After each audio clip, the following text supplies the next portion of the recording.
Let's get straight to the topic. Tirahin na natin to. Anong nangyari sa dalawang laro ni Kai Sotto kontra Sunraker Shibuya? Okay, let's say napaghandaan nila si Kai Sotto from Game 1 to Game 2. Ang tanong, anong adjustment ba ang ginawa ni Coach Sansai?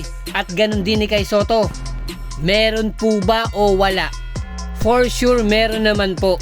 Pero mas maganda lang po ang naging discarded game plan ng Sunraker Shibuya kontra Koshigaya Alpas. Actually, naging focus ng depensa ng Sunraker Shibuya ay si Kai Sotto. Alam naman nila nagtatala ito ng double figures na alam nga po nila kung mapipigilan nila si Kai Sotto at hindi makapag-produce ng ganitong kalalaking figures, 100% ang kanilang panalo. Na ang naging diskarte nila, pigilan, pisikalin si Kai Sotto na sinamahan pa nila ng double team. At ang resulta, sira ang laro ni Kai Sotto. Well, obviously po at malinaw, hindi po o nahirapan mag-adjust si Kai Sotto sa mga depensang ibinigay sa kanya. Na nagresulta nga lang po ng 7 points. Nasa mga 13 rebounds siya at meron ding steal. Pero yung masakit doon, marami siyang turnovers. Sa dalawang laro nila yan kontra Sunraker Shibuya.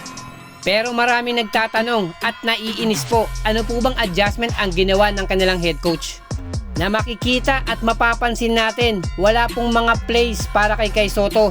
Kasi mukhang nakita ni Coach Sansai, punterya si Kai Sotto ng depensa. Ang problema, yung mga kakampi niya, hindi ganun ka-consistent in terms of scoring.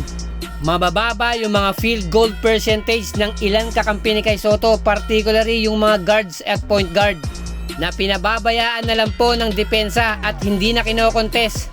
Kasi alam nila yung mga stats ng mga to. Nasa 11 laban nga nila, 10 rito ay puro talo. Na sinamantala nga po ng Sunraker Shibuya.